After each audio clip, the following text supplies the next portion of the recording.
Problem 5 আমাদের জাতীয় বিশ্ববিদ্যালয়ে 2012 সাল এবং 14 সালে এসেছিল। দেখো, প্রবলেম 5, ইনভেন্টরি দেওয়া রয়েছে আমাদের 42,500, account receivable 50,000, cash at bank 17,500, fixed asset দেওয়া রয়েছে আমাদের 60,000, common stock 80,000, long term debt 40,000, accounts payable 50,000। সব যোগ করে আমাদের এটা হলো গস প্রফিট। তাহলে গস প্রফিট আমাদের এখানে দেওয়া রয়েছে 75,000 টাকা। আর তারপরে হুইচ ইজ 20% সেলস। তাহলে সেলস এর উপরে 20% ধরে আমাদের গস প্রফিট বের হয়েছে এই টাকাটা, কিন্তু সেলসটা আমাদের দেওয়া নেই। সেলসটা যদি আমাদের প্রয়োজন হয় তাহলে সেলসটা আমাদের বের করে নিতে হবে। তাহলে প্রথম যে রিকোয়ারমেন্টটা আমাদের বলছে ইনভেন্টরি টার্নওভার রেশিও। তাহলে টার্নওভার থাকলে এটা আমাদের কি হবে? টার্নওভার থাকলে আমাদের হবে টাইম। তাহলে ইনভেন্টরি টার্নওভার রেশিও, একটু আমরা সূত্রটা ভালোভাবে খেয়াল করি। ইনভেন্টরি টার্নওভার রেশিও, দেখো সবাই একটু ভালোভাবে খেয়াল করো। এই সূত্রটা আমাদের একটি গুরুত্বপূর্ণ সূত্র, inventory turnover ratio. Inventory turnover ratio অর্থাৎ মজুত আবর্তন অনুপাত। মজুত আবর্তন অনুপাতের সূত্র হচ্ছে আমাদের inventory turnover cost of goods sold divided average stock. আমরা এটা বাংলায় করছিলাম বিক্রিত পণ্যের ব্যয় ভাগ গড় মজুত। তাহলে আমাদের বিক্রিত পণ্যের ব্যয় বের করার জন্য আমাদের অপশন রয়েছে।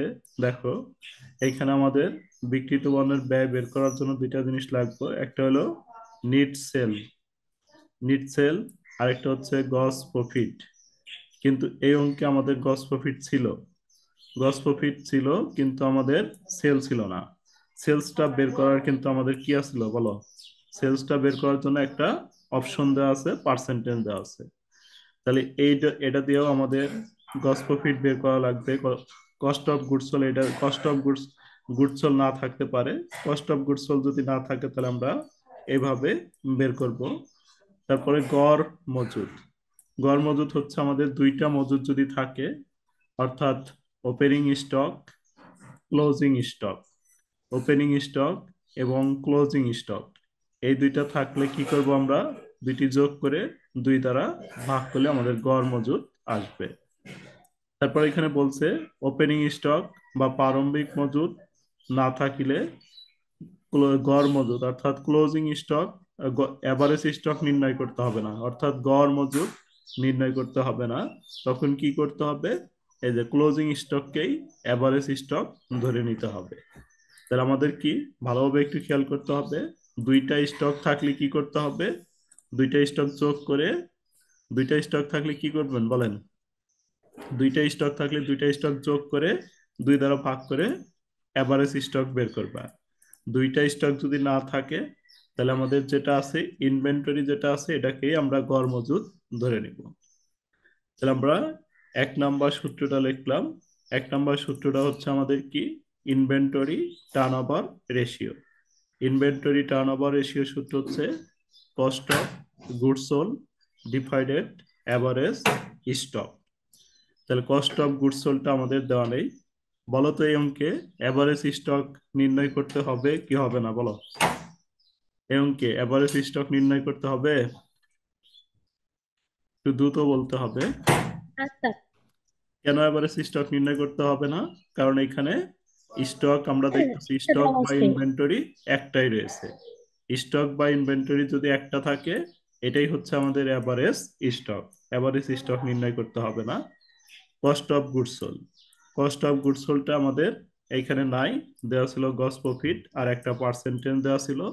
এই পার্সেন্টেজের সাহায্যে আমরা সেলস নির্ণয় করব। তারপরে সেলস থেকে গস প্রফিটটা বাদ দিলেই কস্ট অফ গুডস সোল্ড বের হবে। তাহলে কিভাবে বের করি? দেখো, সেলস ইকাল টু, এই যেভাবে লিখবা, গস প্রফিট ডিভাইডেড গস প্রফিট রেট। সেলস সমান সমান গস প্রফিট ডিভাইডেড গস প্রফিট রেট। তাহলে আমাদের এখানে গস প্রফিট ডিভাইডেড গস প্রফিট রেট দিলেই সেলস বের হয়ে যাবে। তাহলে আমাদের কি করতে হবে, গ্রস প্রফিট হচ্ছে আমাদের দেওয়া রয়েছে ৭৫,০০০ টাকা। এই যে ৭৫,০০০ টাকা গ্রস প্রফিট দেওয়া রয়েছে, divided gross profit rate. Gross profit rate হচ্ছে আমাদের 20%.20। এটা দিলেই আমাদের সেল বের হয়ে যাবে। কত বের হয় সেলস তাহলে? এটা দিয়ে কত সেলস বের হয় ক্যালকুলেশন করো তো। ৭৫,০০০ ভাগ হচ্ছে পয়েন্ট, 485 স্যার। 3,75,০০০ টাকা সেল বের হলো। এবার আমরা কি কস্ট অফ গুডস সোল্ড বের করতে পারবো? তাহলে কি করব, কস্ট অফ গুডস সোল্ড সমান সমান কি করব, sales minus gross profit. Sales minus gross profit. তাহলে সেলস এর মান আমরা পেলাম হচ্ছে 3,75,০০০ টাকা। আর গ্রস প্রফিট তো এই যে কোশ্চেনে দেওয়া রয়েছে 75,০০০। তাহলে আমাদের কস্ট অফ গুডস সোল্ড কত বের হবে? 3,75,০০০ থেকে 3 3,00,000 লাখ। বাদ দাও, তাহলে 3,00,000 বের হবে। এই যে পাবে। তাহলে দুইটা মান আমাদের বের করে নিতে হবে। একটা হচ্ছে কি, দেখো সেলসটা ছিল না, তাহলে সেলসটা আমরা এভাবে বের করব, gross profit divided gross profit rate, sales বের করলাম। তারপরে কস্ট অফ গুডস সোল্ড দেওয়া ছিল না, কস্ট অফ গুডস সোল্ড বের করলাম।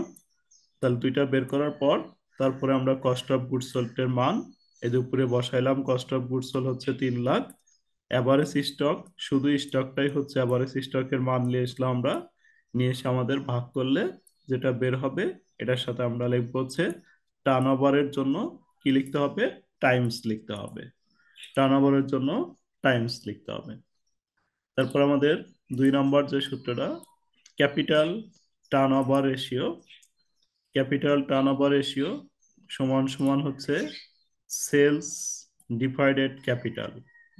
Capital turnover ratio equal to sales divided capital. তাহলে সেলস এর মান আমরা বের করছি, এখান থেকে নিয়ে আসবো 3,75,০০০ টাকা। আর ক্যাপিটাল, শুধু ক্যাপিটাল মানে হচ্ছে আমাদের কি, কমন স্টক ক্যাপিটাল। তাহলে শেয়ার ক্যাপিটাল বা কমন স্টক ক্যাপিটাল দেওয়া রয়েছে আমাদের কোশ্চেনে 88,000। তাহলে আমরা লিখবো এখানে কত রয়েছে ক্যাপিটাল, 88,000।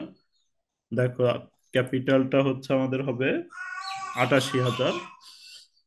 তাহলে 88,000 দিয়ে ক্যালকুলেশন করো কত হয়, এটা হবে 80,000-এর কাছে 88,000। 3,75,000 ভাগ 88,000 কত হয় দেখো তো। তিন লাখ স্যার 4.26। 26।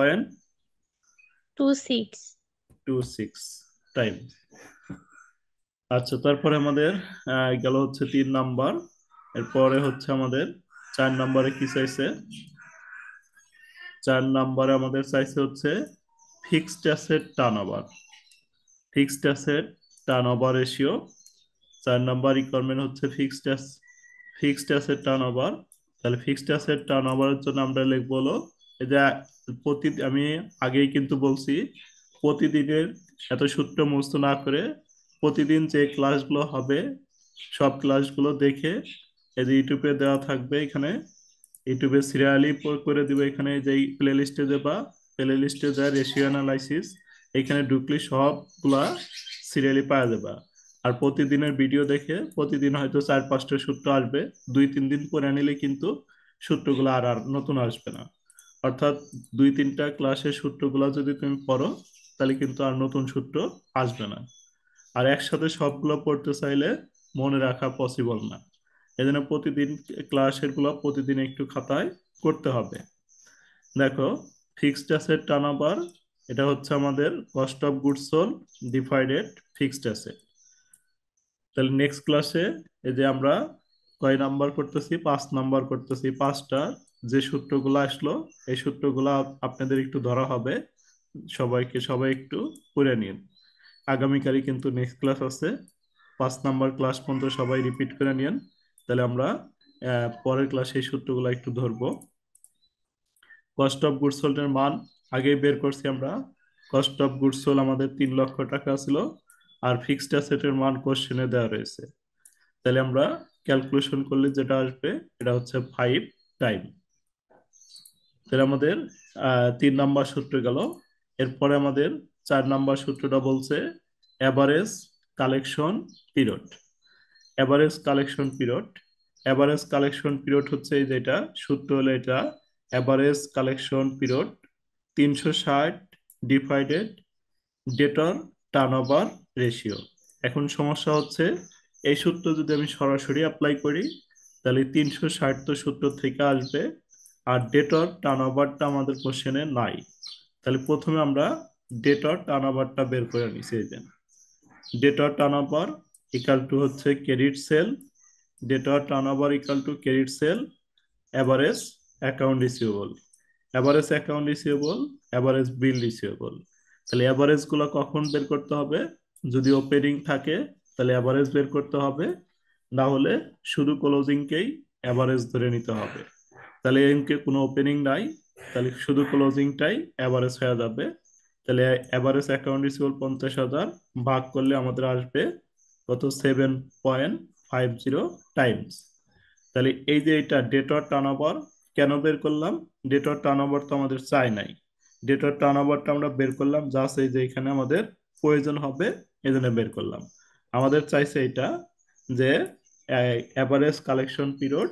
তাহলে এখন আমরা বসাইতে পারবো, এই সূত্র থেকে 360 বসাইলাম, আর হচ্ছে এখান থেকে আমরা কত নিয়ে আসবো?